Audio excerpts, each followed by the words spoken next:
तमे भाविब तुमर अति निजर हे जानती आउ कहार ए सुमन करूची आदि तुमको दोरो जुहार माने मु रे तते मु डाकितिली मो स्त्री को चेकअप करबा पाई शेषरे मो स्त्री टाको तू छिचे तू मते विश्वास कर विश्वास करिथिली नै विश्वास करिथिली बोली तते एथिक डाकिथिली हेले आखि रे देखि सारिबा परे मु भाबुची तो बड़ी सांग हेते दुनिया रे कहारी नाहंती रूपक अरे तू इतने बड़ बेईमान तू आदि सुनो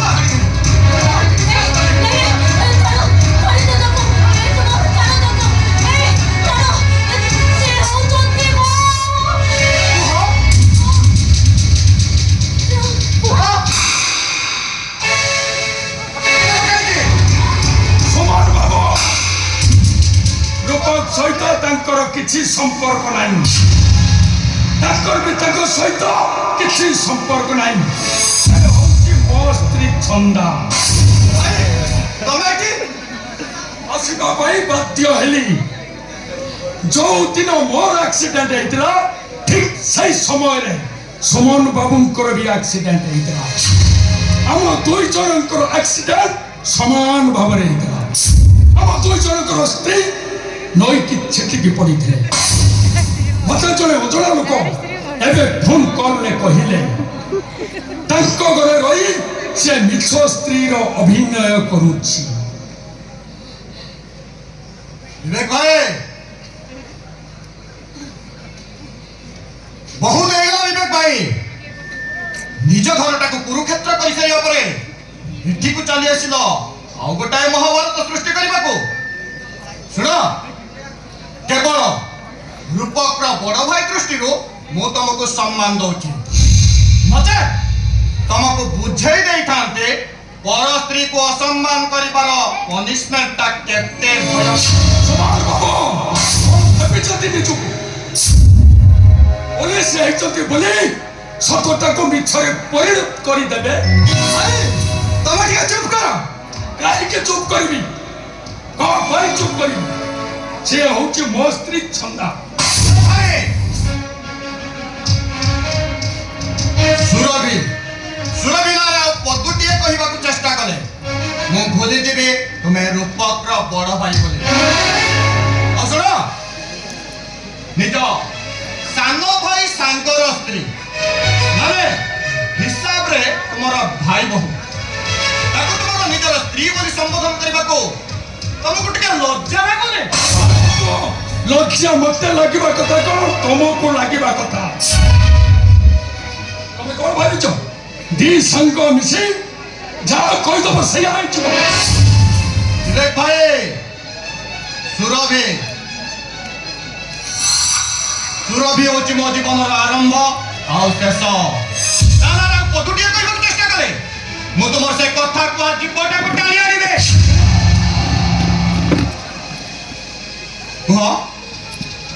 कुह सुरभि एमान को तुम्हें कहि दियो तमे होचो मो स्त्री सुरभि बुझे दियो एमान को तुम्हें होचो मो स्त्री सुरभि छंता तुम्हें कहि दियो तमे मो स्त्री बोली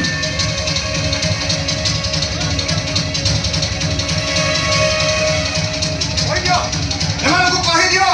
तुम्हें होचो मो स्त्री सुरभि और सत कथा को कहि दियो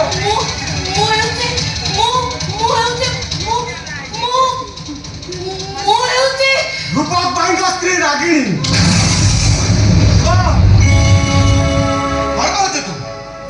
तू स्त्री रागिणी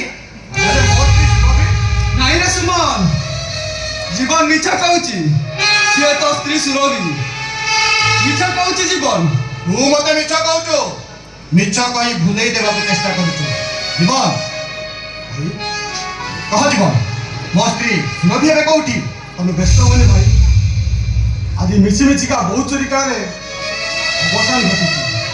आ भाउज जोठी अछंती सुरक्षित रे अछंती हेले हेले से कोठी ओ पाखरे अछंती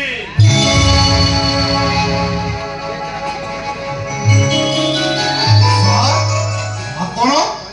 अरे ହଁ ସୁମ ସାର୍ ହେଲେ ବି ମୋର ଆଉ ଗୋଟିଏ ପରିଚୟ ଅଛି।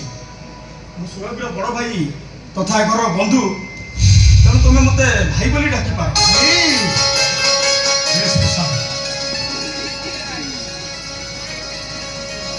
सुमन सुरभि की पाईगला, रूप रागिणी की पाईगला, किंतु मुझंता ଅନଳ ପାଞ୍ଚଶୀ ଆଉ ସୁମନ ବାବୁ ତା ମମିଙ୍କ କଥାରେ ପଡ଼ି ସୁରଭି ବୋଲି ଭାବି ଛନ୍ଦାକୁ ସେ ମରଣ କରିଛେ।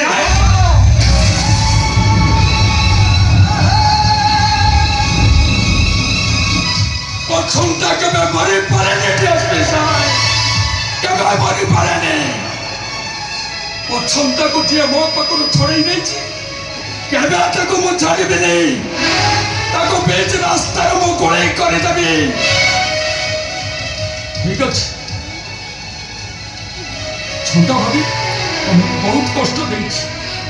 सेति पई मते क्षमा कर दे। प्रभक मो मत धरि घर पर ସୁରଭିର ଅବସ୍ଥା ଭଲ ନାହିଁ। ସେ ସମ୍ପୂର୍ଣ୍ଣ ସୁସ୍ଥ ହେଲା ପରେ ମୁଁ ନିଜେ ଯାଇ ତମ ଘରେ ଛାଡ଼ି ଦେଇ ଆସିବି, କିନ୍ତୁ ତା ପୂର୍ବରୁ ଏ ନାଟକର ମୁଖ୍ୟ ଖଳନାୟକ ଅନଳ ପାର୍ଯ୍ୟସୀ ଆଉ ତମ ମାମୁଁକୁ ଆରେଷ୍ଟ କରିବାକୁ ପଡ଼ିବ। ମୁଁ ଆସୁଛି ସୁମନ।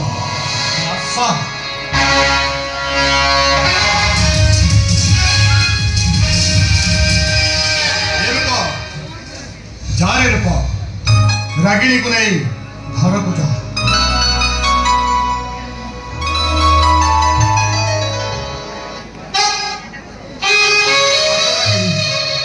ଆସ।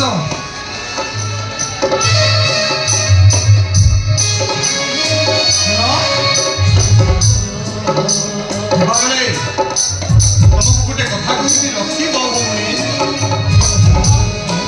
ମୁଁ ନିଶ୍ଚୟ ରଖିବି। ଭଉଣୀ ବୋଲି କହୁଛନ୍ତି, ଆଉ ଭାଇର କଥା ମୁଁ ରଖିବିନି। ଆଜି ଯାଏ ମୋ ପାଖେ ପାଖେ ରହିବ କେତେ ସେବା ଯତ୍ନ କରିଛ, ମୋର କେତେ ଅଳି ଅଝଟ ସହିଛ, ସମ୍ପର୍କର ସେତୁ ବନ୍ଧଟିଏ ତିଆରି କରିଛ। ଆଜି ଆଜି ସେଇ ସେତୁ ବନ୍ଧକୁ ଆଉ ଟିକେ ମଜବୁତ କରିବା ପାଇଁ ତୁମେ କଣ ଆମ ଦି ଭାଇଙ୍କ ହାତରେ ମମତାର ରାକ୍ଷୀଟିଏ ବାନ୍ଧି ପାରିବନି ଭଉଣୀ? ପାରିବି ଭାଇ, ପାରିବି ମୁଁ। ଭଉଣୀ ବୋଲି ଯେତେବେଳେ କହିଛନ୍ତି, ତାହେଲେ ଏ ଭଉଣୀ ମୋ ଦୁଇ ଭାଇ ହାତରେ